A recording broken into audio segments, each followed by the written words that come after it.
need a microphone? Yeah. We are live streaming. So they'll say, we want to work with you, but are you certified? You want to be able to take that certification out and give it to them, okay? This is part of that process. You could be anywhere in the world. We're happy you're here with us. Made an investment in time and energy. This is what the African American Chamber does. We want to help you take the next step in your business. And this is one of the biggest steps here because certification, at least knows and some others know, we've been part of the disparity study, the state's disparity study, which showed that less than 2%, less than 1% of all contracts went to black-owned companies. There's another disparity study coming out soon. It's going to probably show the same disparity. We want to make sure you're certified for these opportunities on a state level, on a local level, with corporations such as, all type of corporations. Darius could tell you who they work with. There's hundreds of them that are now have deeper supplier diversity opportunities that you may have to upload your certification number, et cetera. So I was holding on for Mr. Jones, but he's here now. He'll give you welcome from Harrisburg University. Hold on. Thank you, sir. Good morning, everyone. My name is Jamal Jones. I'm the program manager here at the CIE, which is the Center for Innovation and Entrepreneurship here at Harrisburg University. I would like to welcome you to the certification training this morning. Happy to have the African American Chamber and both the EMSDC here with us today. Just tell you a little bit about the CIE if you're not familiar. What we do is we're basically designed to help entrepreneurs start successful ventures, and we do that through a number of different ways, through programs such as this, through startup competitions where we help you build a business and help learn how to pitch that business for seed funding.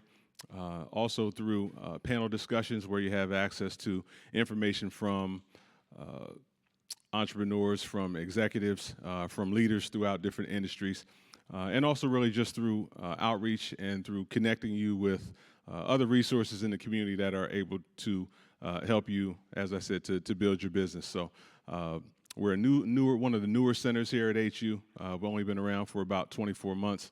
But in that time, I think we've made some great strides and been able to, as I said, not only connect with many different partners, locally, but also globally, but also just being able to provide different types of assistance and much needed resources to entrepreneurs such as yourself. So please reach out to us. I'd love to talk to each and every one of you just about ways to become involved in some way with the CIE.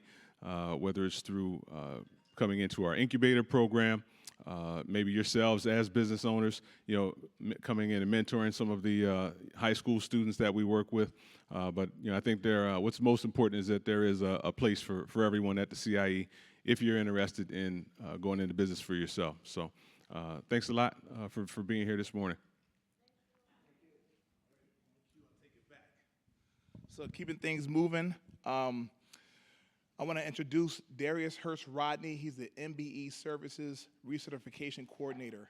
My personal story with him, I talk to him every year, at least a few times a year, probably a few times a quarter, but he helps companies get certified the first time as well as recertify annually, because you have to get recertified annually.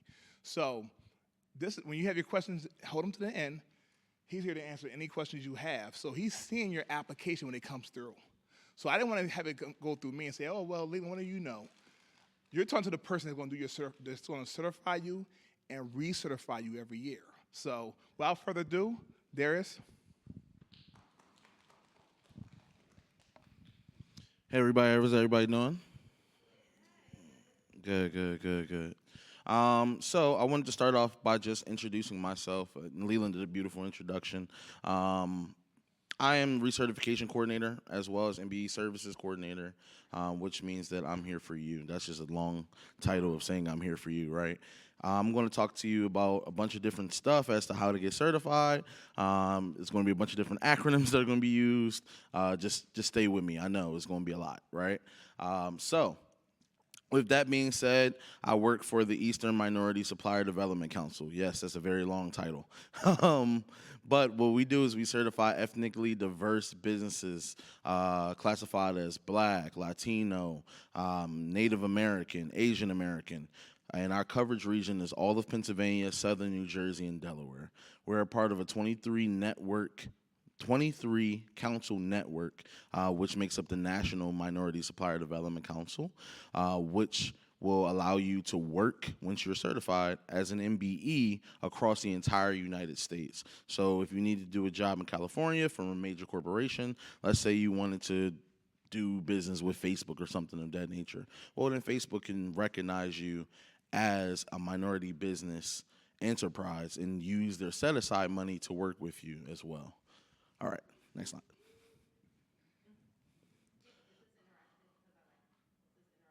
What do you mean? Yeah, I know. Yeah, yeah, yeah. Be yourself. Hoorah. Yeah. Yeah. I was like, wait, what? Interactive? No, there's no 3D. But, but yeah, no. So basically, I just told you about what this slide is all about, right? So I'm just going to read the mission, right? So the mission of the Eastern Minority Supplier Development Council is to advance the business opportunities by certifying and connecting minority business enterprises to corporations and buying entities. That's a lot of words just to say we want to help you develop and grow. We also want to connect you with Fortune 500 companies as well as some government contractors and entities and things of that nature, i.e. the state of Pennsylvania, the city of Harrisburg, things of that nature. So that's what we want to do here. Now, with that being said, we're helping people who are supply chain facing. So when I say that, I want you guys, the whole presentation I'm giving here, to think about what major corporation do I want to do business with, and how can I help that major corporation? So as I'm speaking, just think about that. Because if you can't answer that question by the end of my presentation, then we're going to have a talk, right? So next slide, Leland. So who is eligible? As I said before, African Americans, right? Hispanic, Latino Americans, Native Americans, Asian Pacific Islanders, Asian Indian Americans, right? You must be 51% or more owned, managed, and controlled by ethnic minority, meaning if you have partners, even if you have 12 partners, as long as the minorities make up a percentage, which is 51% or more, you are eligible for certification. That is our requirements. There are some places that we do not certify. The Middle East, if you're a Middle Eastern, we don't certify you. If you're from the Iberian Peninsula, we don't certify you. Only reason why I'm going over that is because I've been here for 6 years, 6.5 years, going on 7, and these are the things that consistently pop up. And then people ask me questions as to, well, why is that? Why don't you certify Middle Easterns? We are minorities. Well, the answers to that question is the National Minority Supplier Development Council goes and takes that into account. One of the things that we had a big debate with the National Minority Supplier Development Council that we got changed because it was ridiculous was Afro-Brazilian, which made no sense to me. I feel like if you're Brazilian, then you're a minority. So we got it changed. Brazilians are now account for minorities as well. All right. Oh, also, it must be a for-profit enterprise. We do not certify nonprofits. That's very commendable that you want to do a nonprofit, but we don't certify them. They must be for-profit, and they must be incorporated here in the United States, and you must be a United States citizen. Next slide. Okay, so I kind of just went over that, right? So who's not eligible, right? Northern Africans, right? Egyptians, Liberians, anybody from Morocco, Algeria, anybody from the Iberian Peninsula, Spain, Portugal, right? Asia Minor, so anywhere between the Black Sea and the Mediterranean. Persian Gulf, Iraq, Iran, Saudi Arabia, and then also obviously Europeans. These people are not eligible for certification. Also, if you're an alien but you're not a citizen, you're not eligible for certification. Next slide. So here's the certification process. Now, with the certification process, it's a 6 to 8 week process. Reason why I like to say 6 to 8 weeks, because I don't like to give days out. When I say 6 to 8 weeks, it can fall within any time frame of that. But that 6 to 8 weeks starts when you submit your paperwork. So I've brought a blank application so everybody can see. I think we're printing them out. So we're printing them out so you can see what a blank application looks like, right? All of these pages here is a very extensive process. All of these pages here, you have to fill out. Now, granted, it's going to be online. It's not like I'm going to hand you a paper application and say good luck. No, we're not doing that. It's all online, so you just upload it. So what Leland was saying with make sure that all your documentation is in that folder, that is imperative. Why? Because if you're going to get certified with us, then you'll probably be able to certify anywhere else because you'll have all of the documentation that's needed. So always remember that. You might get through the certification and be like, wow, this is a lot. Well, it's going to be a lot if you want to be a DBE. It's going to be a lot if you want to be a WBE. It's going to be a lot no matter what you want to do. You want to work with PennDOT, you want to work with the VA, whatever. They're going to ask you for all of this information. So if you qualify for other things, I see there's a lot of women in here. You guys qualify as WBEs because you're women and you're probably 51% or more owned by yourselves. You guys qualify. So this makes your life easier.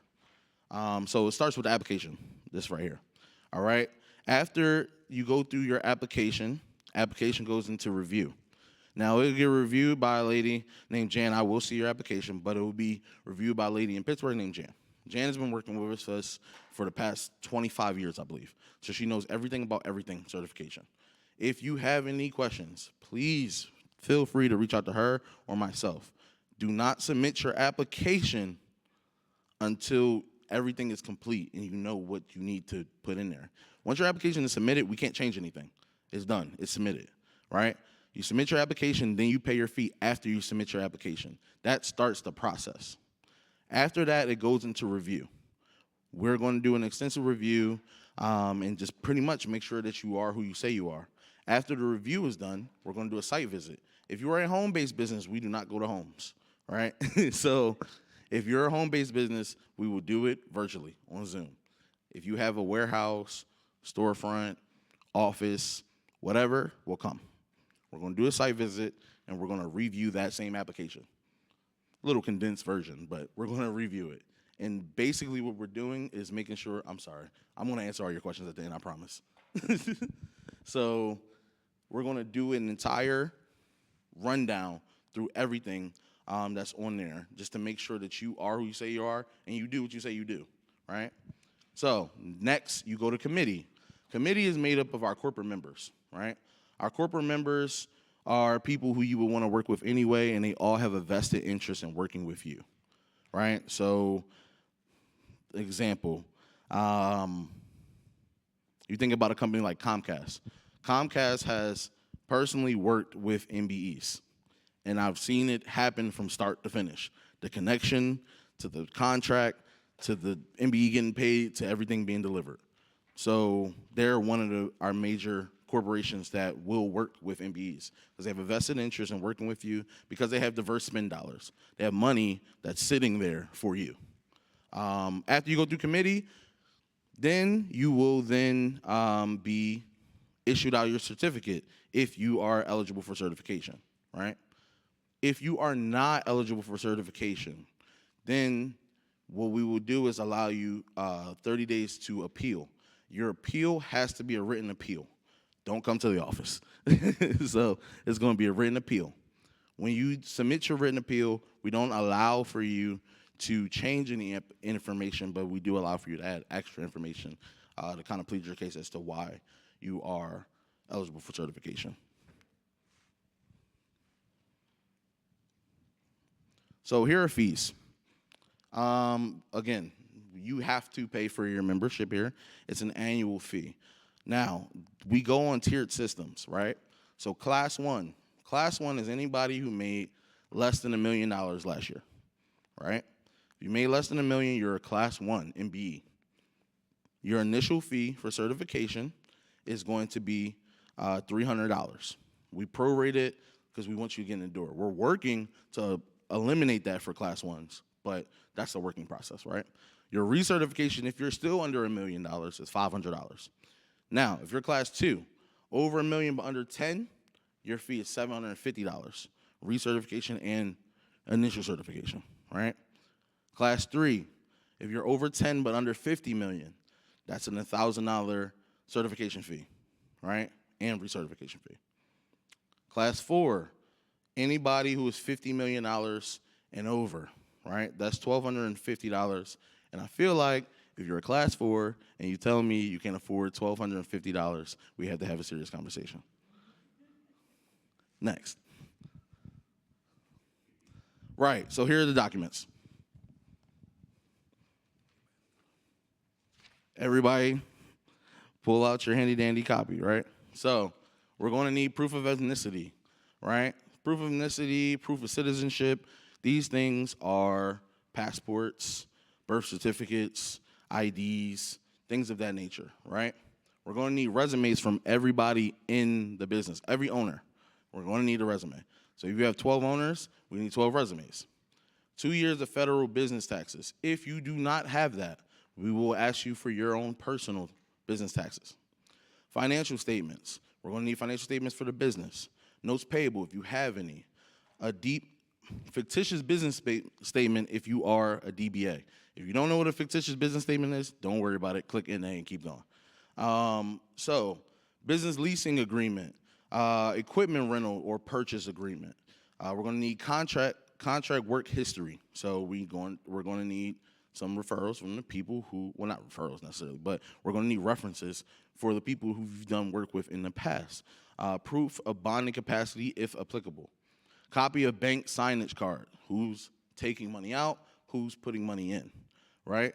Depending on your business structure, we're going to need your corporate bylaws, operating agreements, proof of capital contribution, copy of stock ledgers, current member unit or stock ledgers, minutes from the first board meeting, okay? If you are a new business or you just like, I've never had a board meeting because it's just me and myself, well then, you write down the conversation you had with yourself in your head.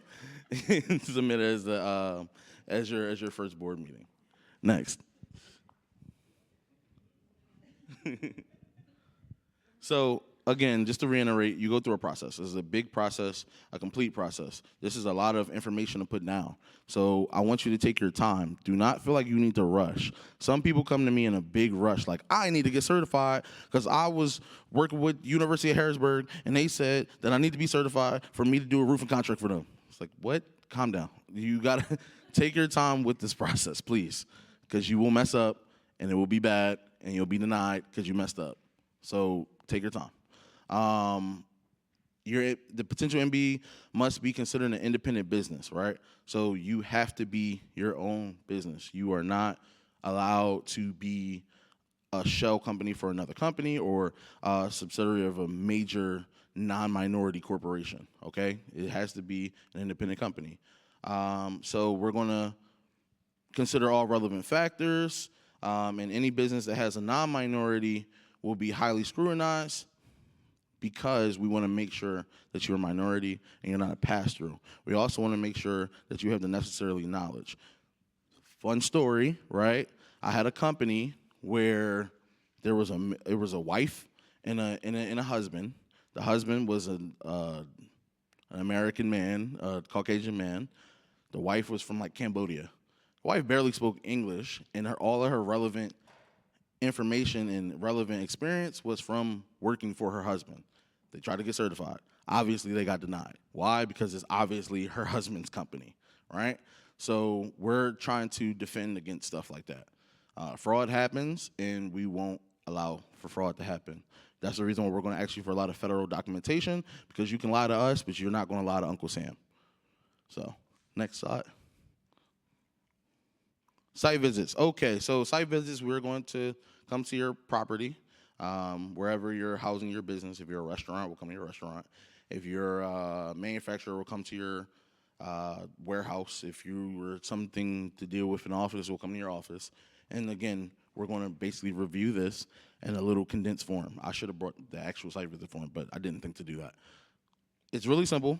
We're just asking you questions. It's not combative. You're not being interrogated. We're going to ask you just to verify the things that you put on your application. Next. All right, so timeline, again, I say 6 to 8 week process.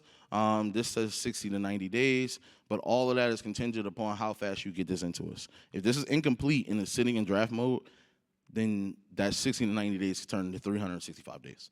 So make sure that you have all your information and make sure you submit. Next.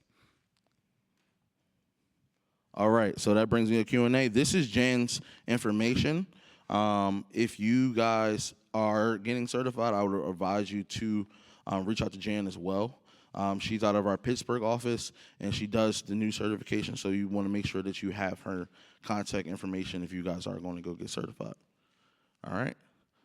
And I guess that leads me into Q&A. Any questions? We have a microphone. You got it out in the audience? We are going live. Ladies first. Yeah, you have a question? What does it take? What if you? Okay, first question was, what if there's multiple sites? Do they just go to the headquarters? What if your business has multiple locations? Bring the mic up. I don't What if the business has? Is it on? Broken mic. What if your business has more than one location? In regards to the site visit, maybe. So if you have multiple locations, what do you do, by the way? Yes. I'm a business development coach, so I help businesses get capital ready in those early stage years, the early stage CEOs, helping them get capital ready, and then I manage a network of venues. So in that case, I have multiple locations. So if you have multiple locations for your business, we're going to ask you for your main office. So wherever is your main place that you operate out of, that's where we're going to come to. So if you do have a business like that, where you obviously are basically a consultant, and we're going to come to your office and just pretty much ask you about it. I wouldn't think that you would have very much inventory. A lot of the times on the site visit, we're looking at inventory too. I would doubt that you would have, I mean, I could be wrong, but I would doubt that you have a lot of like just products and stuff like that laying around, but we're going to come to your main office of operation, whichever you deem to be your main office of operation. LOL. My next question was so the EMSDC will certify your business on a national level. It's a national list. But there are other, like some people say to me, well, I am certified. And when they describe the process, I know that it doesn't sound super lengthy or it doesn't sound like this process. There are other minority certificates or other entities giving certifications. Can you describe some of the differentiations and maybe reasons why a business would consider more than one certifying entity to get certified? Does that even make sense? So in terms of the EMSCC, what we do is we certify you guys nationally. That's first and foremost, okay? So our certifying agency, a lot of people self-certify or they get certified with the state or whatever. If you get certified with the state of Pennsylvania, you're an MBE in the state of Pennsylvania, not anywhere else, right? Unless the state of Pennsylvania has some sort of reciprocity, right? Some states do. Oh, yes. Pennsylvania has their own certifying. Like, you can certify in the state of Pennsylvania. The reason for being certified with the EMSCC, first of all, I do want to start off by saying, do not get certified with us if you don't need to. I'm not telling you to get certified just to get certified. It makes no sense to get certified just to get certified. You'll waste your time, you'll waste your money. We're going to certify people who are supply chain facing who would like to expand and grow. We're going to certify people that want to do business in other areas. We're going to certify people that want to work with Pfizer's and Exelon's and Picos and those corporations. We're going to certify people that want to work with, you know, the federal government or something of that nature, right? That's who we want to certify. We want to certify the people that want to expand and grow. Our goal is to take you from a class 1 under 1 million to making $50 million. If you don't want to do that, that's fine. But I don't want you to waste your time with a certification if you don't want to expand your business, right? It doesn't make very much sense to me, right? Like, don't be an MBE just to be an MBE, right? So back to your question, as terms of other agencies. So yes, there's other agencies. There's WeBank. WeBank certifies women specifically, right? They certify women, but they're national as well. If you certify with WeBank, then you're a woman minority. You're still counted towards diverse spend. The way diverse spend works, major corporations have diverse spend dollars. That diverse spend is very vague, right? It just means you have to have diverse in your contracting that you send out, right? You can work with women. You can work with ethnic minorities. You can work with disabled minorities. You can work with small businesses. You can work with veterans. You can work with LGBTQs, right? And I don't think I'm missing anybody, am I? So these are all the various different certifications, right? Now, in Pennsylvania, we have DBE certification. That's if you want to do work with SEPTA or something of that nature, right? They're going to require that you're DBE certified. Does it work now? It does? Okay, give it to her. Let me see. Okay, we good. There you go. so good. I can stand over here. But yeah, no. So there's different certifications. I think that you should get whatever certification that you can use to advance your business, not whatever certification you qualify for. Some people will tell you that. I used to think that, like, oh, you just get everything. No, it doesn't make sense. Get the things that are going to benefit your business, right? So if you want to do work with companies that are within the WeBank umbrella and you're a woman, get certified with WeBank. Like, go do that. If you want to work with our corporations, get certified with us, right? If you want to work with Harrisburg, you can get certified in the state, but they're going to accept the MBE certification anyway. So now you can do business with Harrisburg. You can do business with Philadelphia. You can do business with New Jersey. You can do business with Maryland, Virginia, whatever.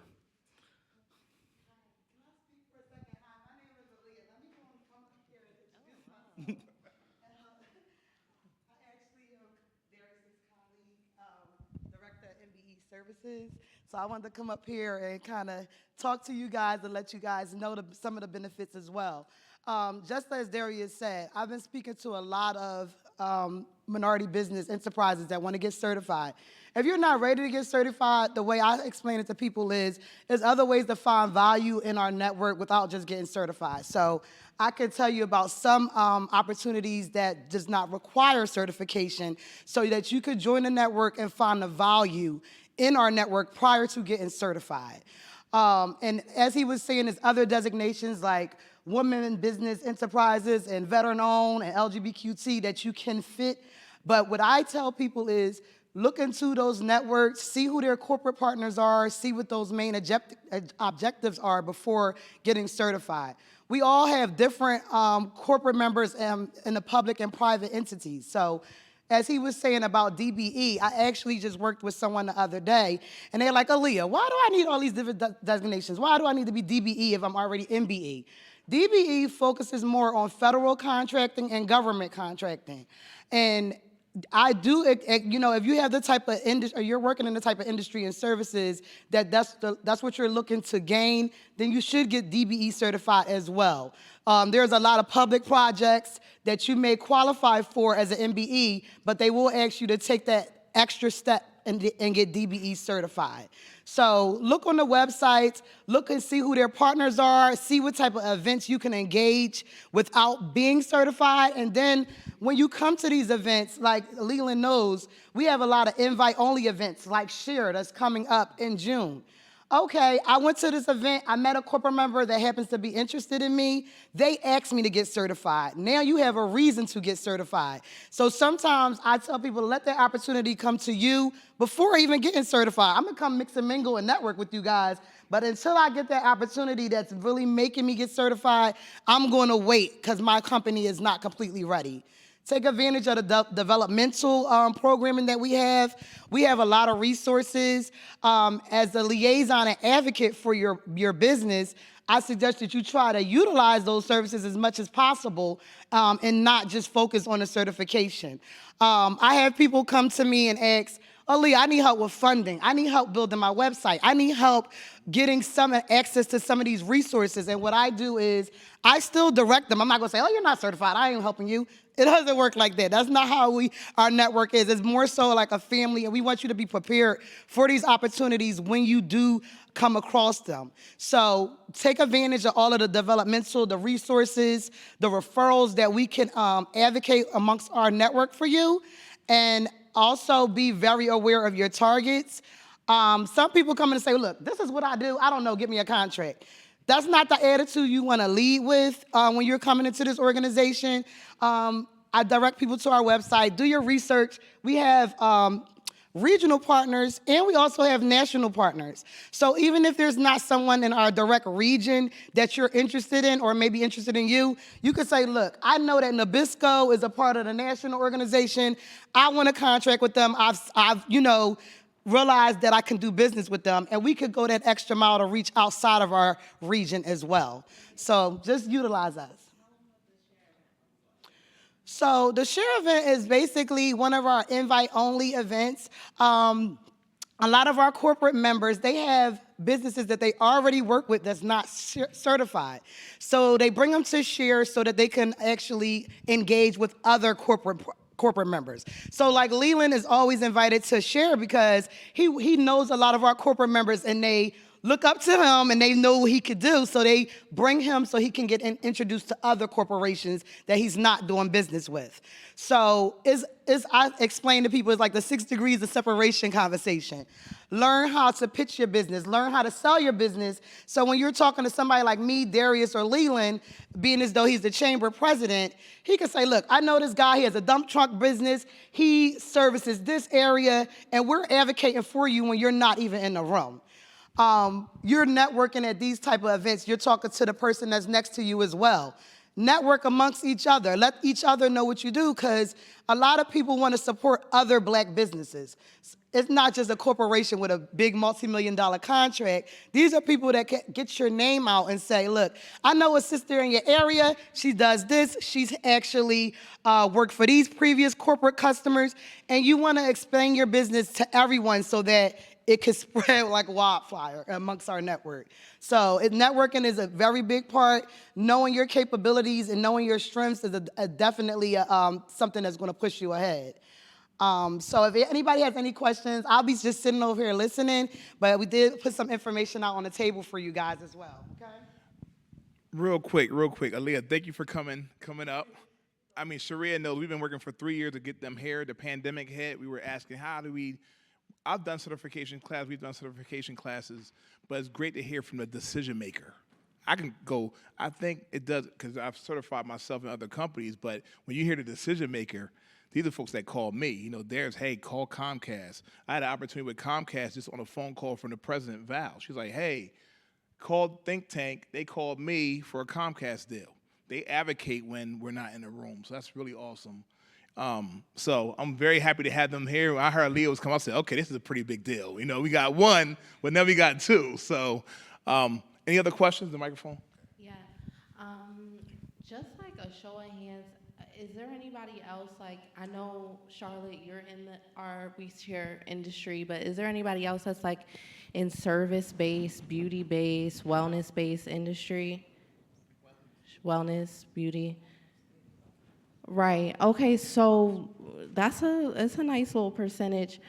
I hear terms a lot in conversations like this, in certification classes like this, that align more with, like you're saying, supply chain facing, and or STEM businesses. For those that are in the wellness space, the beauty industry space, I have worked with the state before and gotten contract that way and got certified with the state that way. But on a grander scale, as a makeup artist, as a meditation guide, as these things, I realize that corporate companies are actually looking for now, or hairstylists, wig, and apparatus specialists. Like, where do we fall in this grander conversation?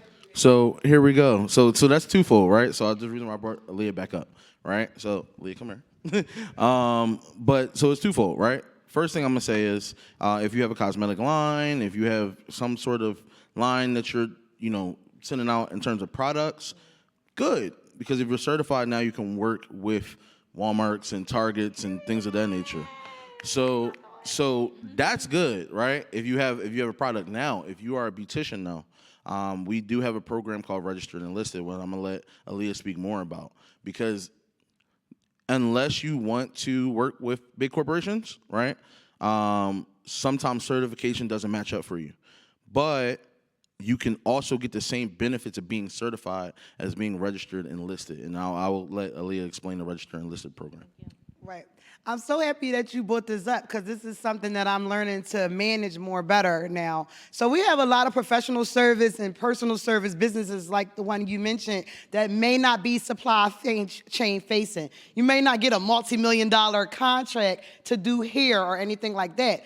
But there's other avenues like manufacturing. And I had hairdressers that during the pandemic, they had to close their hair salon, so they started making their own hair products. Now they're meeting with the giant markets and the Targets, trying to figure out how to push in that way.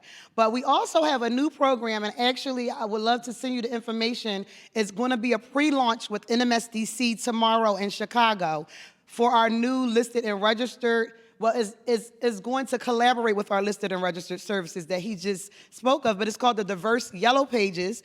One of our MBEs, his name is Alame, his company is, I'll get you the more information, but he's like a Corporate Plus member. And so he created this database where companies like yourself can have more visibility, and you guys could go on there and sell your services like Amazon. So our corporate members has been invited to join, and this is what the launch is about tomorrow, where all you guys are welcome to register. Well, you don't have to register. It's just a Zoom link, and you could just jump on tomorrow.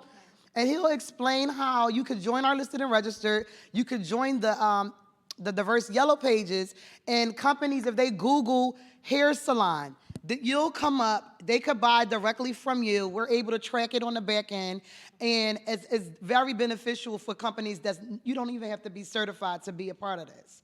So this is definitely a great opportunity that I'm excited about. I've been sharing the information, and they're doing a pre-launch tomorrow. So if anybody have any questions about that, please let me know. I'll be happy to direct you for that information too. Okay, maybe I'll just ask my one last question. Got it. Okay. I'm running around. Yes. So politics, right? And honestly, this is partially coming from someone else. The question is about how contracts will change based on who's elected as governor, particularly like what if we get a Republican governor? Historically, Pennsylvania has had something like an executive order, but it's not really law, right? So to make sure that the pot set aside for us as we're scaling stays big and girthy and continues to grow, especially because we love, especially in Pennsylvania, we love to compare and contrast with Maryland's diverse business ecosystem.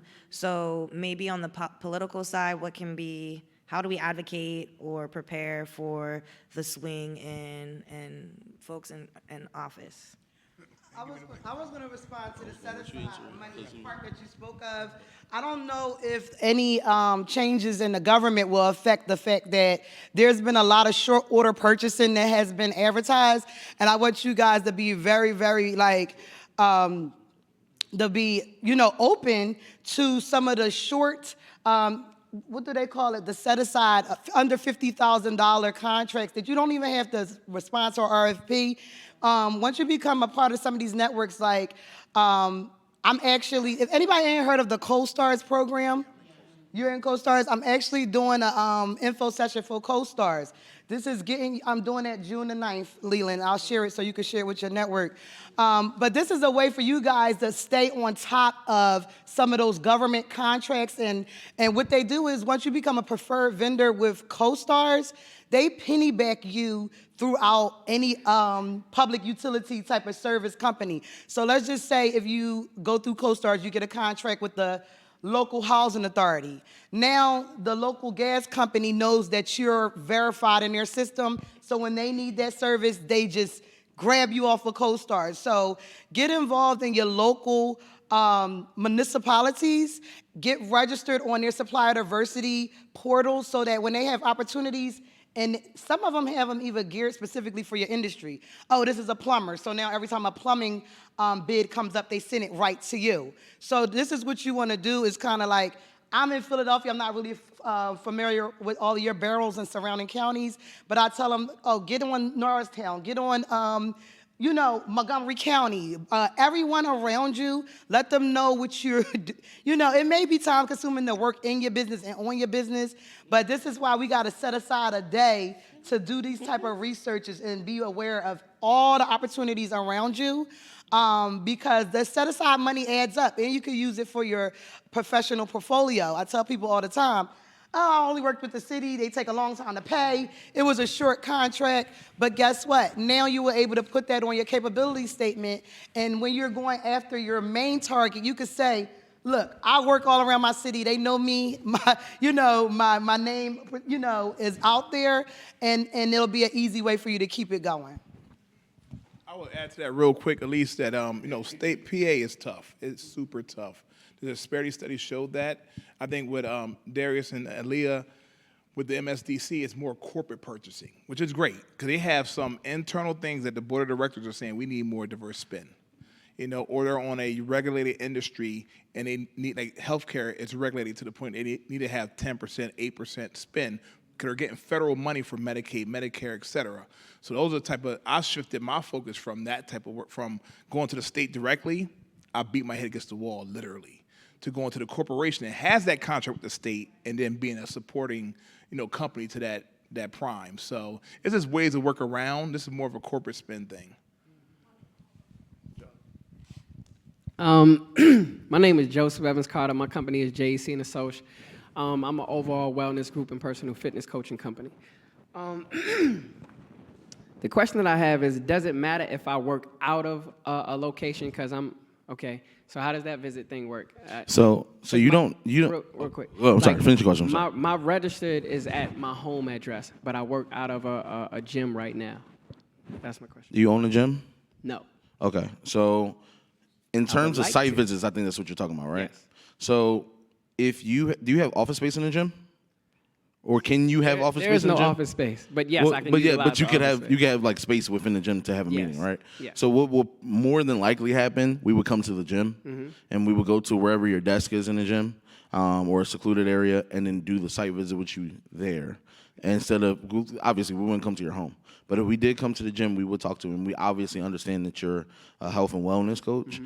And there's a gym, so we know you're not lying. You know what I mean? Okay. So that's kind of what we would do in terms of the site visit. And does it matter if my location changes during the process or anytime? Let's say I'm at this location and now I'm not at this location, but I'm at a different location. So you mean you change gyms? Yes. So whatever you put on that application is final. You cannot change it. Got If you say my physical location is 308 4th Street, right? That's your location, you know what I mean? To us.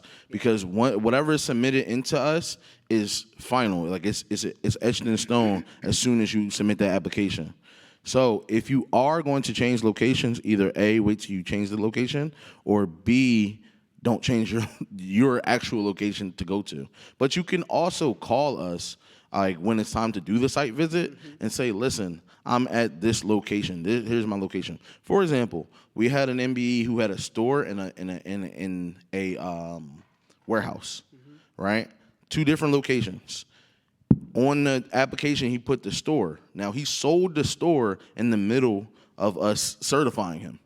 So his store wasn't active for us to go to. Well, I mean, it was, but it was being renovated. So instead of us going to the store, which technically doesn't exist anymore, we went to his actual office space. So you can call us and say, hey, can we do it here? This is my location, where I'm at. So you can do that. But whatever's on that form is on that form.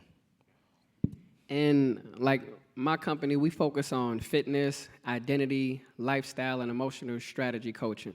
So I've been reaching out to different, corporations trying to implement corporate wellness programs inside of their systems, because the fitness is, your fitness. Then you have your identity, your fitness identity, your relationship identity, your parent identity, and your business and career identity. You have the emotional strategies that you need to overcome certain traumas or learn how to deal with situations, and then you have to have your lifestyle strategy so that you can actually have fulfillment in your daily activities. So I say that to say, like, what kind of corporations should I be trying to work with? Because, like, working with the corporate companies to implement that so they can actually know themselves, know their employers, and add more impact to our community and society, but also reaching out to, like, the adult parole and probation officers. I was talking to them about actually being a resource for them as well, where they can, of course, I want the resource to send me as many clients as possible, but actually being able to work with them, because when I hire, like I hired my cousin, he just came home from federal prison.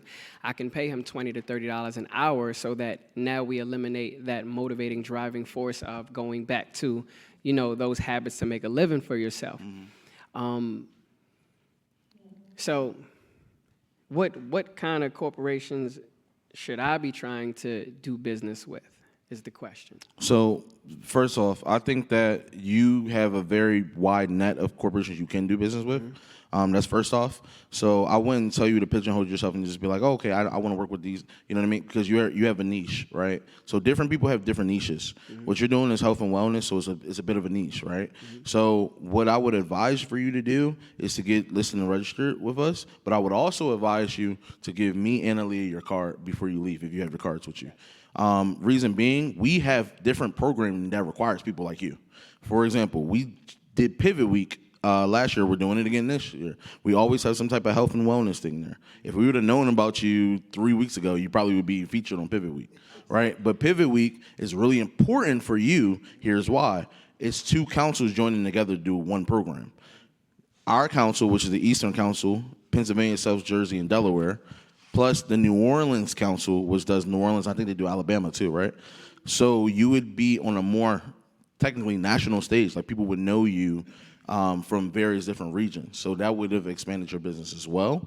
Another thing I could tell you to do is to get listed and registered and then come to our, I don't know if you golf, but come to our golf. That's really important for you to come to just so you can network.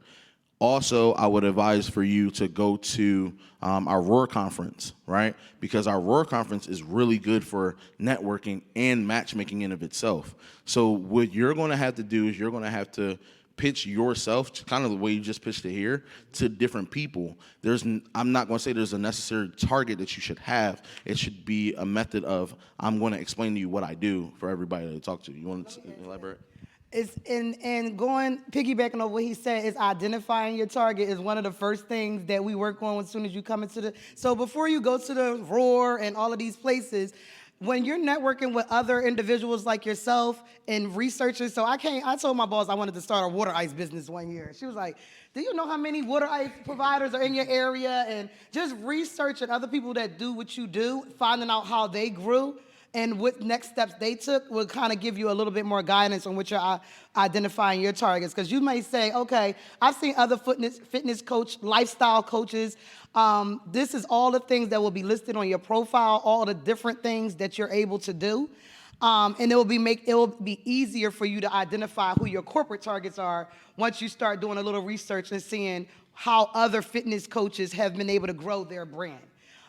You may be able to, the one that Darius was talking about was doing yoga.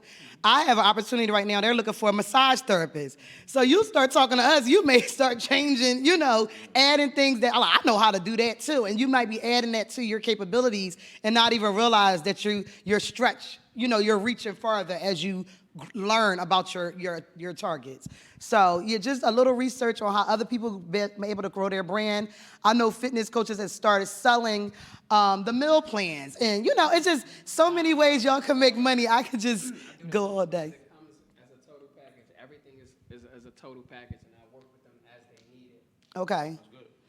So, we could definitely talk and have a little bit more in-depth conversation on your industry. One last small question. Is it true about, just touched base a little bit, having that kind of certification that, let's say me and another person, both of us are minority businesses, but I actually have the MBE certification, which says, okay, we're equal, but I'm gonna go with you because you have that MBE certification, and the diversity that certain companies or agencies are looking for, or they quotas that they need to make. I don't Leland knows a lot about that. I don't want to get you confused though, because I don't want people to like. I don't want for people to be. I don't want for people to be like, well, that's going to automatically win me that contract. Right. That's not true at all, right? What's going to win you the contract is if that corporation wants to work with you, and also what you can offer for that corporation.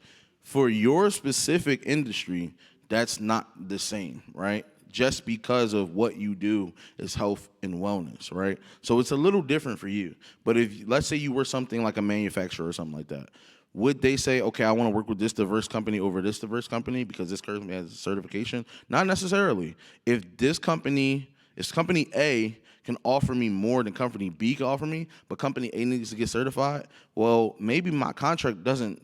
Maybe it's going to take a while for me to close this contract anyway. I might tell company A, go get certified because I want to work with you.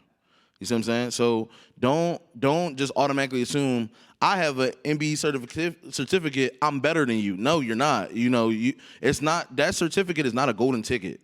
It's not a key. It's not none of that. It's what it is a way to crack the door open. It's not even opening the door, right? You got to open the door. So whatever you offer, one of our members, right, one of our corporate members, she uses a phrase that's just so prolific because she'll come to you in a matchmaker and say, hey, my name is X, Y, and Z, right? Tell me why we need you.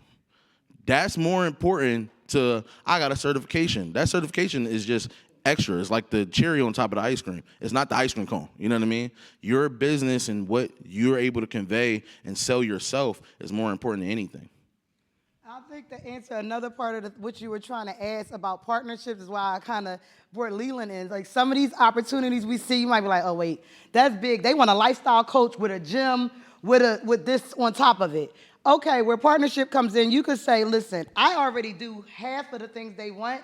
Let me find another business that he owns a gym, but he doesn't do everything I do. So this is how you guys can partner together and go after that big fish. And if Leland wants to share how some of the tier 1 and tier 2 opportunities, you may feel like, okay, this is a little bit more than I've ever been able to accomplish, but you'll get the experience by partnering with somebody and kind of like you guys mentoring each other, and both of you guys together are able to go after that bigger opportunity. So the partnership opportunities, like you guys sitting in the room with each other, and share your information about what you guys do. To give you another example, I was in a business writing my business plan. Me and my aunt was, what were we doing? We were doing weddings. We were trying to plan events. We had another lady that actually did the decorations. And so we were actually talking together like, look, you actually have the space and we have the expertise. Let's get together and let's go after some opportunities. So if it makes sense for you guys to collaborate in partnership, there's definitely an opportunity there. So don't be shy to look into those type of ways of engagements too. My name is John Trey Williams, and my company is a film, arts, culture, tourism specialist. And it is a nonprofit with a quasi-government relationship with Dauphin County to incentivize film production to come into the region. So our accreditation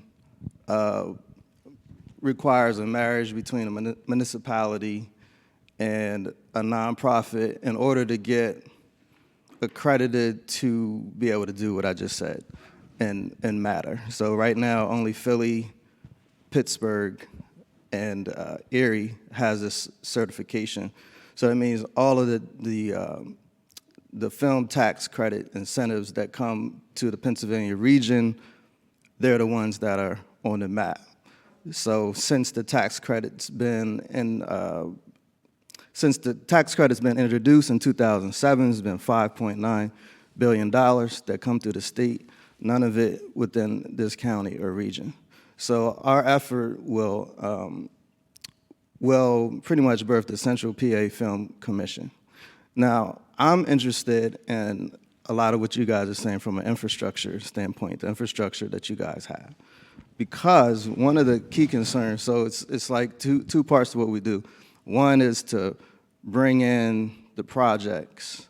The other is to get businesses ready to handle that. Now, there are several businesses that are ready to handle film at a high intense level. Minority, not so much.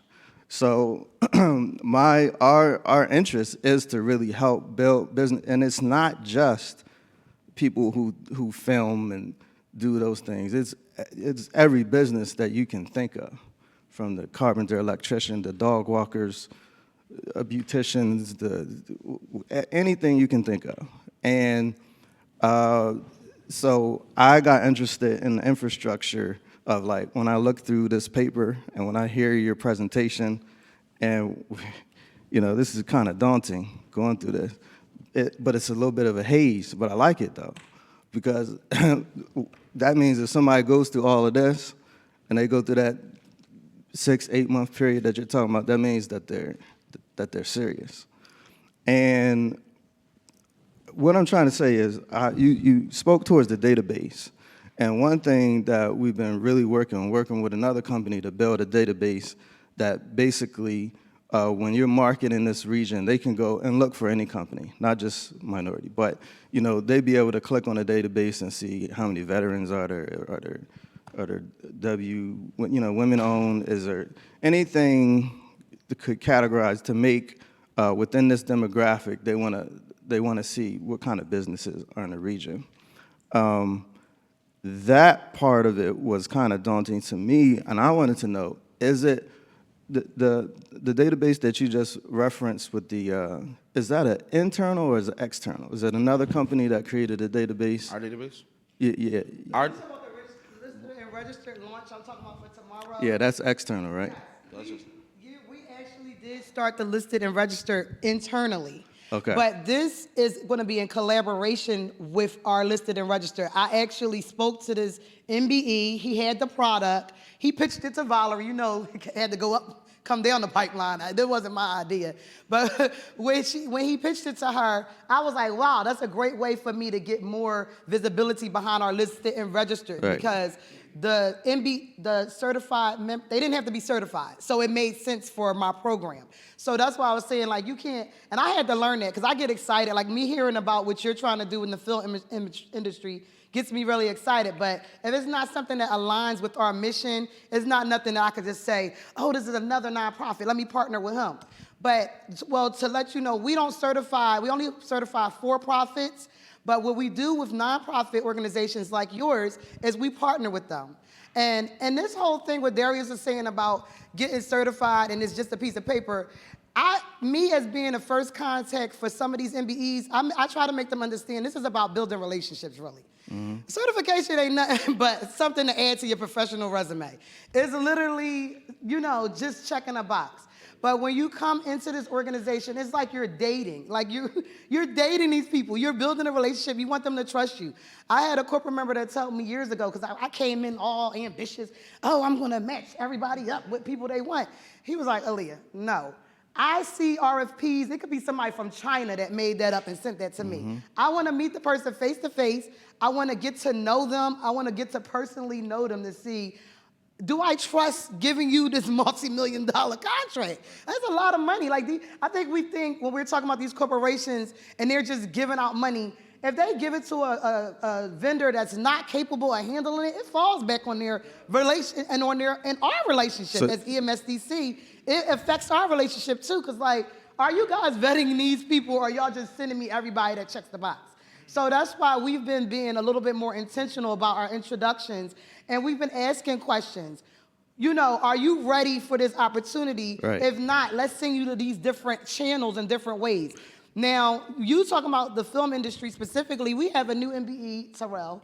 He's doing the same thing. He actually is, he's a photographer. He does, he does short films. He's into all of that. And what he's doing is he's trying to write grants to get federal money to get a building, actually an old high school that I used to go to, remodel it and turn it to a sound stage. And the way he's doing that is he's building momentum through the business that he has. And he's pretty much looking to get corporate attention, Comcast, to see if they want to get behind something like this. So it is ways to use your private, it is ways to use your for-profit to benefit a nonprofit cause as well, and vice versa. So to be clear, so there's a company called GOAT, like if you want to buy sneakers. Oh yeah, we know All about right. GOAT.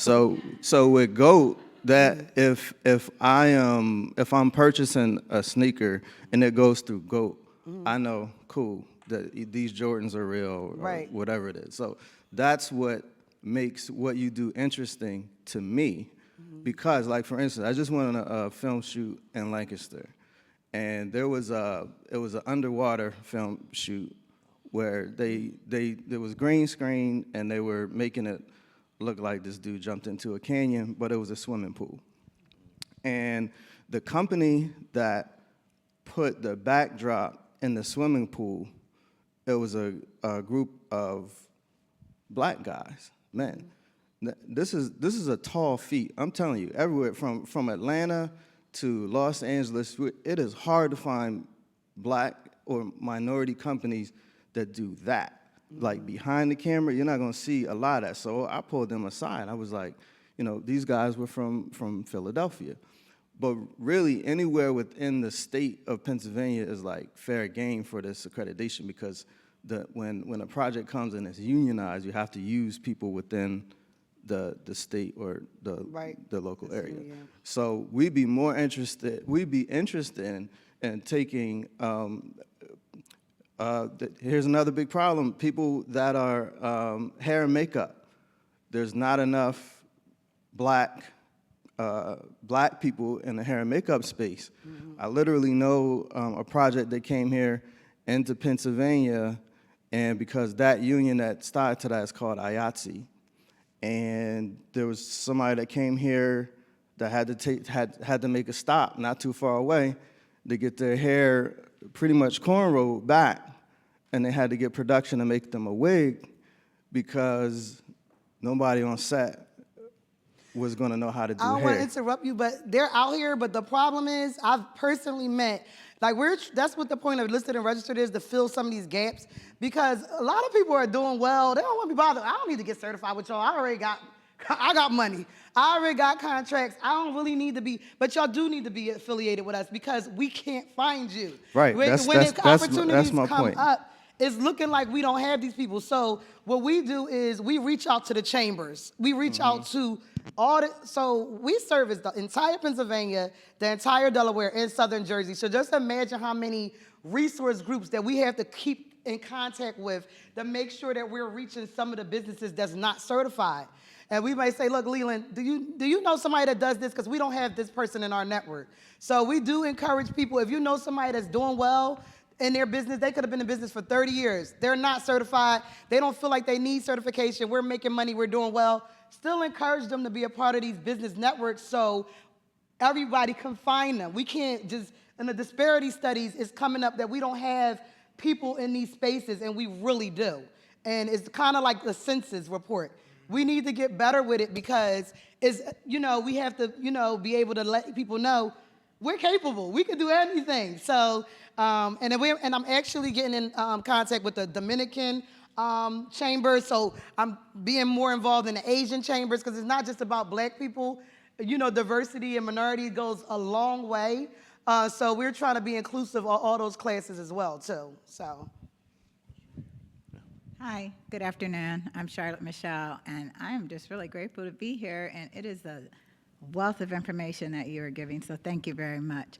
But I'm headquartered in Maryland, but I've been doing business in Pennsylvania since 2015, 16, something like that, and I'm trying to get rooted in Pennsylvania. So whether I get listed and registered or certified with you guys, does it matter if I'm headquartered in Maryland? Yes.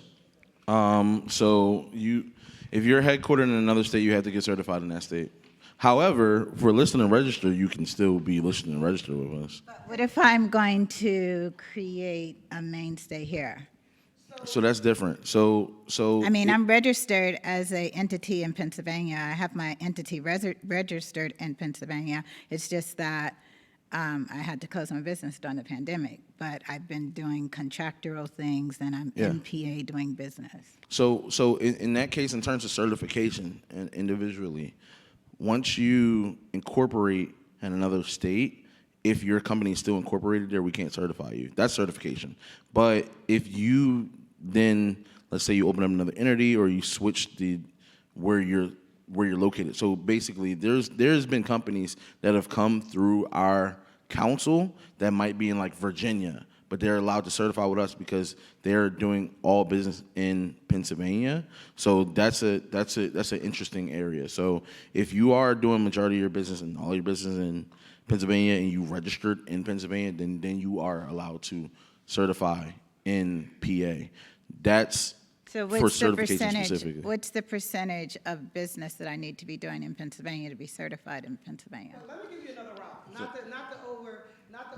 So you're actually headquartered in Maryland, meaning you set up, you incorporated your business in Maryland. I have a business in Maryland. I have a business in Maryland, but I also incorporated in Pennsylvania. Well, no, there's no worries, but we have subscription is what I was trying to get to. So what happens is, no, you could get certified in Maryland. We're going back to the fact that we're a national organization. You get certified in Maryland if that's where you're headquartered and you don't want to get your, everything done over in Pennsylvania, and you get subscribed to our council. So we have people in New York, New Jersey, Ohio councils that they like our network better than they like their network in Maryland. So what they do is they call over, we get them a subscription application. You don't have to do the whole process. You just get your certificate to us from your home council, and you can get the same services in our council that you get in Maryland. And that way, you'll be certified in both councils. You'll be a part of both networks, both registries, and you'll be able to take advantage of, I have MBEs that's certified in about 5 different councils, and they're, because the way their business is set up, they're doing business all over the country. So in the way the subscription service works, once you're certified, you basically just call the council you want to subscribe to. Once you go through that, that's how you go through subscription. So once you talk to us, so let's say you get certified in the Maryland Council, right? Or I think that's Capital Region, right? Maryland Capital Region Council, right? And then what happened is you will call us, hey, I want to be a subscribing member. So we'll ask you for your certificate from Maryland, and then you would pay. Yeah, it's a one-page application, and it's the same as you're paying a certification fee. Generally, it's half of what a Class 1 certification fee would be. So it would be $250. Yes, absolutely. You could, yeah.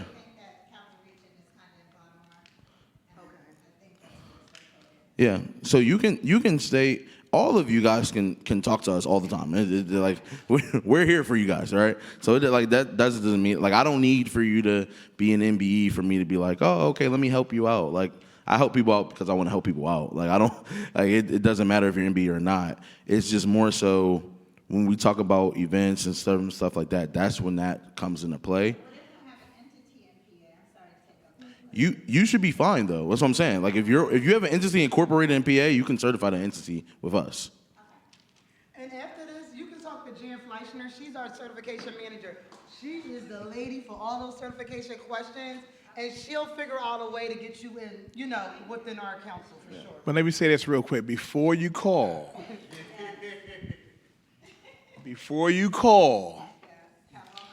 do your homework. Because they'll answer once and then they'll say, you want to be 95% there. What we see it with a lot of chamber events is you get the information, and this is just common, just people in general. They come to the seminar, they're excited, here's a great opportunity. You leave here, and you don't make the most important thing the most important thing. This certification could be worth 6 figures. It was for me at high mark already. So I'm telling you from live experience, when they asked for that certification, I was like, yep, I got it, here we go. And I was able to be on that contract. one of 12 MBEs on the Highmark contract. And we're now, a tier 1 contractor. So take it, do your work, do your due diligence, check the boxes on here. This is a great guide. This mimics what's on the website.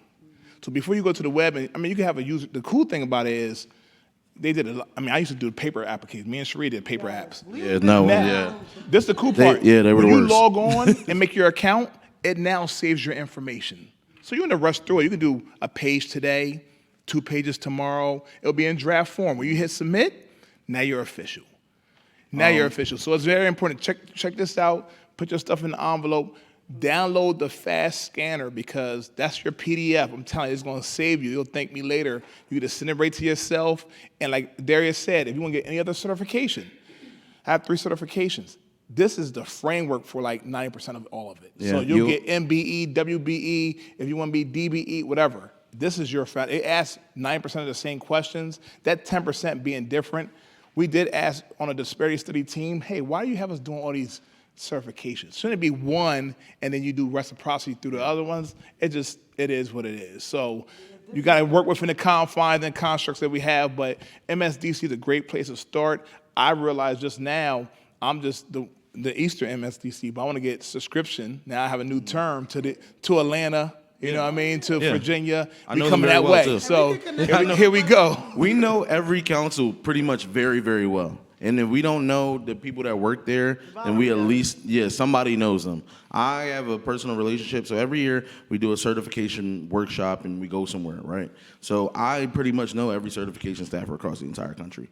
And I have really good relationships specifically with Atlanta, with New Orleans. I have a really, New York, New Jersey, even Capital Region. Like I have good relationships with a lot of different councils, even Midwestern councils. So make sure that if you want to subscribe, contact us and we could probably point you to the person you need to talk to. But like Leland said too, in your case, you want to look on Maryland's, on their website and ours, because depending on what you do, you may see corporate members in Maryland that benefit you more than us.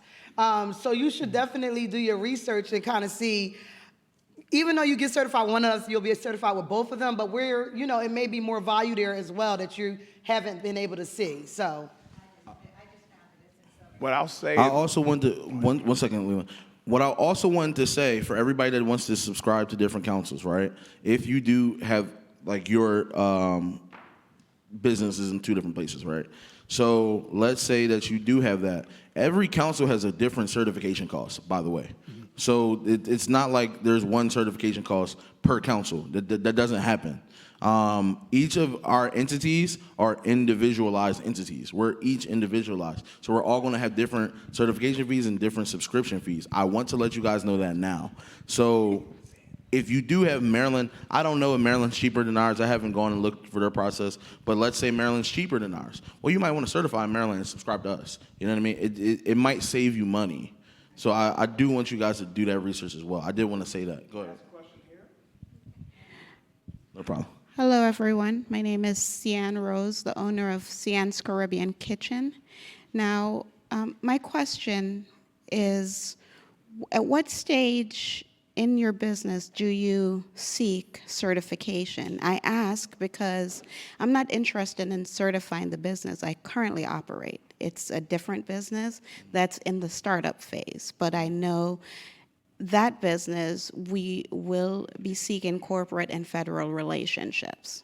I'm going to answer that question just by telling you it's depending on A, what you want to do, and then B, how much stuff do you have put into your business. So if you do have a startup, that's fine to certify a startup, but if you're going to certify a startup, you want to make sure that you're not wasting your time certifying a startup.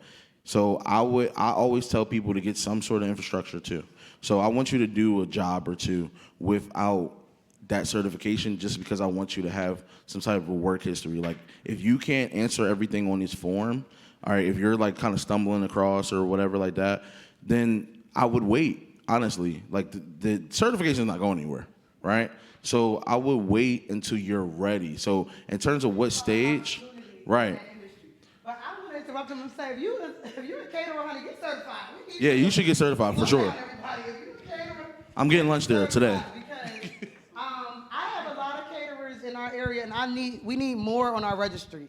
I see this one caterer at every event we go to. I like her and everything, but I want some more people to get certified, because what happens, our corporate members, they're not going to look further than that. They're like, oh, there she is. That's the only one there. Let's call her. Let's get her. When I tell you, I don't even want to say the name of this company. She's at every corporate event getting all that money. No matter where it is. Her food okay.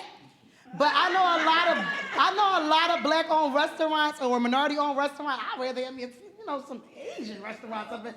But I really encourage caterers to get on our registry. So another thing somebody told me, like, we're talking about dollars and cents, and you guys are business owners now. You got to start thinking about the bigger picture when it comes to price of certification. The only thing you're really spending is time on that application. That little $500 to $300 you're going to get that money back by getting these relationships. So I had one person come to the Roar conference. So another thing, we threw out a couple conferences. You got to start being strategic with that too, because some of those conferences will add up. You have to look at the whole, the whole year and try to make it to at least one signature event. I tell people to make it to at least one signature event, because some of our signature events could be about $300 for a ticket. But when you pay $300 for a ticket, you're in a room with people that can give you a wealth of information. And these are events that we have about 30, 40 corporate members there sometimes. So so this one lady told me at a Roar conference, she said, Aaliyah, I'm so happy you talked me into coming. She said, the hour I spent networking here will cost me a year at my desk trying to talk to these people.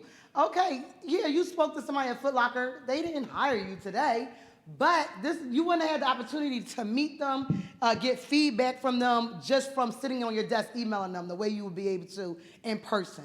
You get that opportunity, you work on your pitch, your 30-second pitch or whatever it is. I love networking. Y'all see me at any networking events, I'm just talking like an Energizer bunny. Because before I worked for EMSDC, I worked for a small business like yours. And he was an electrical contractor, and he didn't like talking to people. So I was like, why did this man hire me to go to all these events? I had no idea. I was at EMSDC events, I'm at all the chamber events, and he liked the way I networked on his behalf. So if you're not good at talking to people about your company, you need to get your sister or somebody that got a big mouth that like running it out there for you, and let them sell your business. And that's how you're gonna get that $300 back, just because she done went around to that event and introduced you to everybody in the daggone room. So. The game lord that you guys had, this is like 10 years ago back in Maryland, and I was a real small company at that time. But like you said, the $300 that I paid, because I was fronting on it a little bit, it was well worth it when I got there to be able to meet some of the larger folks in the room to be able to pull me Right. up. And then you just at least seeing that engagement motivates you, encourage you, and let you know what to do next. Like my man said, he could be in here looking for a corporate contract, but now he done met with all these fitness instructors. He done met with somebody that could do a video for him. He done met with somebody that could package up his meals and manufacture. And like, it's all about the whole picture. Don't just be laser focused on that one thing. Your business could just go so many different ways when you get into a network. That being said, if I knew Aaliyah was coming, I'd have made this thing an hour longer. Because Aaliyah she has that knowledge, but I want to be mindful of Harrisburg University's courtesy as far as our location. I want to take a picture. Will you allow us to take one picture with everyone that came? If you can come up front real quick. But that concludes our session. Hopefully you get the certification done. I want to see your name on it. Jamal, how much time we got on there? My business cards are all for me. I brought a bunch of them. You want to network for 15 minutes or so? We'll do that in the area. Take one picture here. Don't be shy. Hope you learned something today.